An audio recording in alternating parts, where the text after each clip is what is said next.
د کابل ټلویزیون درنو لیدونکو په نیکو هیلو او سلامونه مو هرکلی کوم. په دې خپرونه کې د افغانستان لپاره د اروپایي ټولنې ځانګړي استازي ښاغلي توماس نیکلسن سره د افغانستان په روان بشري او سیاسي وضعیت او دغه راز له نړیوالې ټولنې سره د اسلامي امارت د تعامل او ځینو نورو اړوندو مسایلو په تړاو ځانګړې مرکه لرو. په دې هیله چې دا تاسې هم د خپرونې تر پایه زموږ ملتیا وکړئ. زه منصور نیکمل یم. Thank you so much for the time. How do you assess the political situation, security situation, and humanitarian situation in Afghanistan? I'm very happy to be back in Kabul, first of all, after 5 months.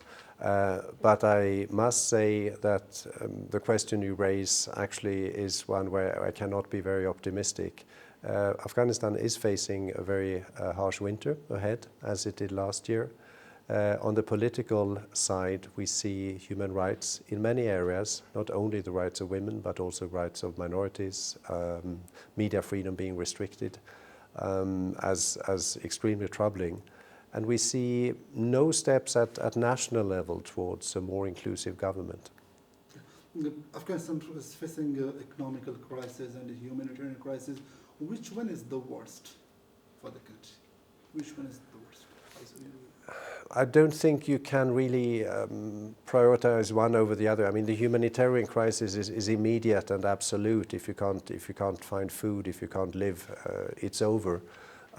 But then the economic crisis, the security and the rights aspects. I mean, people need all of this. People need to be able to work. People need to have their rights respected, and people need to feel secure.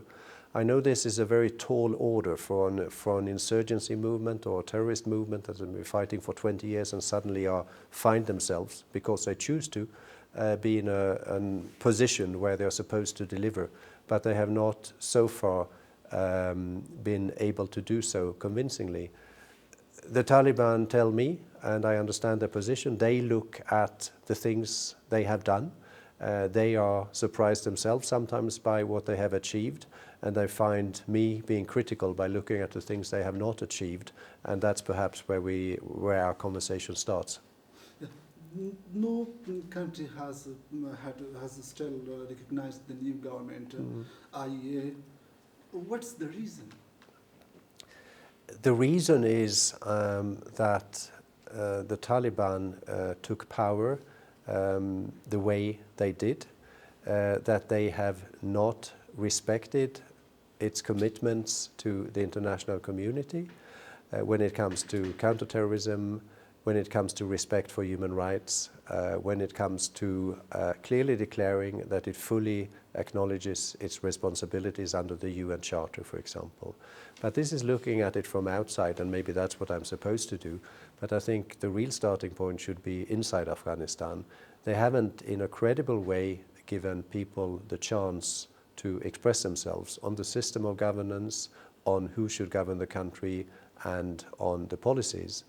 And they claim that by the fact that people didn't fight against them, that didn't crush them militarily, they accept the Taliban as a legitimate government. But that's a definition that few people would accept. Yeah. The Taliban says that our government is inclusive, but the international community says it's not inclusive. The Taliban say the international community doesn't have any specific definition from the inclusive government. As your view, how can they form an inclusive government? The Taliban often refer to two facts when it comes to, or alleged facts when it comes to inclusivity. They point to a number of their ministers who are from a different ethnic background there, who are non-Pashtuns. And they also claim that the majority of the former civil servants stayed in and continue to working for the Taliban. Now, that doesn't include any representatives of non-Taliban in the government. That doesn't include any women. And women, for example, have actively been dismissed or encouraged not to turn up at work. So if the Taliban ask me for a definition, and they have done so repeatedly, and I will state basically what I've said before, What is needed is not, we don't need to look at the individuals, we need to look at the processes. And there has to be a process where each and every Afghan adult, man and woman, have a clear, recognized way to express himself and herself about the future of the country, the political system, who should govern, and what the policies should be. That would be my definition of an inclusive political process. I think we should look at the process rather than looking at the government as such. Yes, Taliban Supreme Leader Sheikh Hebatullah Akhundzada, which is in Kandahar. How you met him? He is supposed to be in Kandahar, and he's also supposed to have been in Kabul in July. But from what I understand, there are not a lot of people who have seen him.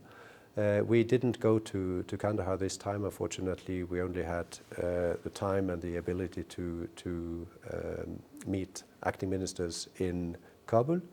And of course, I hope in future visits that we can see also other parts of Afghanistan. Yes, he is a main decision maker as a representative of European Union. Why you haven't still met with him? Why haven't you still talked about different important issues? I think it's quite normal, as also in more established political systems, you engage with mostly the Ministry of Foreign Affairs, and you would expect the minister to transmit and to convey your messages, and also convey messages if there would be any from the supreme leadership. I would of course not be against having a meeting with the Emir. I would in fact be happy to do so, and let's see whether that would be possible on another visit. But I also understand that several countries and their diplomats have tried to reach him, and their requests for meetings have been turned down. Meanwhile, Ukraine war, does European Union still has interest in Afghanistan's situation? If yes, for what reason? I think we have, some may feel an obligation because our commitment to the country from before, we have been actively supporting the Afghan people through various development programs, also support to civil society. We have tried to contribute to improved healthcare and education for boys and girls. We have to try to contribute to employment opportunities for Afghans. So some may look at, and some are just fascinated by the country. Now, these are not very long-lasting reasons. I understand them and I feel with them. But I think we have our interests as well. We have an interest in a stable Afghanistan that is not a threat to its neighbors. We have an interest in a stable Afghanistan where people see an opportunity to live, so they're not forced to leave their country and go to neighboring countries or to Europe. We have an interest in a responsible government in Afghanistan that can control and can prevent the smuggling of drugs to neighboring countries and to Europe. And we also have an interest in an Afghanistan that gradually, where the economy will be growing, we could see it as an market for export market, we could see it as an import market, and as I said, a stable Afghanistan is good for the region and is good for the world. Yes. U.S. transferred Afghanistan frozen $3.5 billion of Afghanistan frozen assets to Switzerland.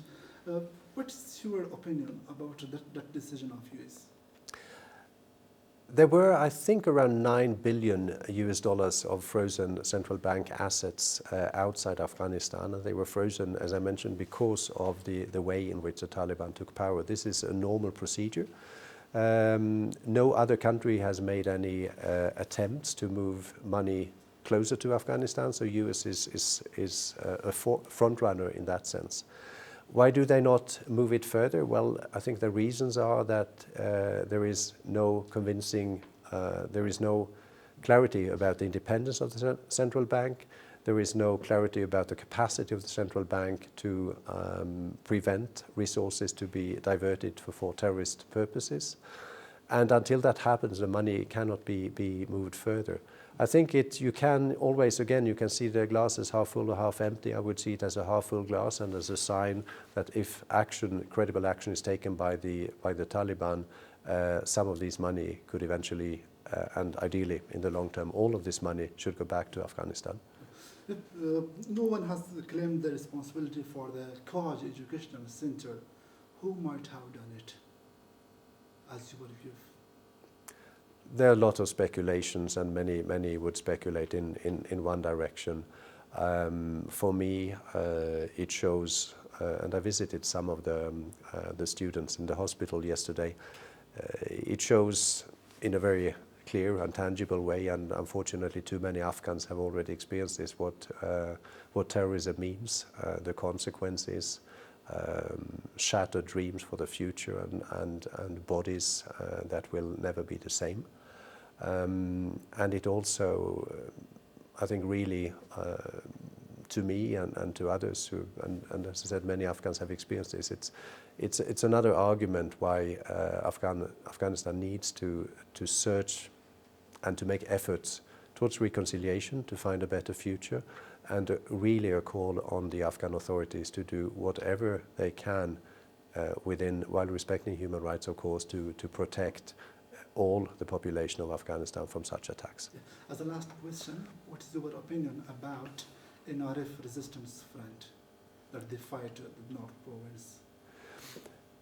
I think it is clear from the European Union side, we do not provide support for armed resistance, neither political support or in a material way.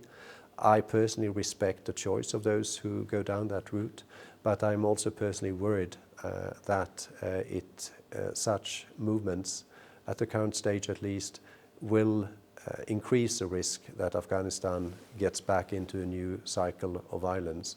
And I still think that dialogue, internal and with external partners, is a better option. Yes, thank you so much for the interview. Thank you for having me.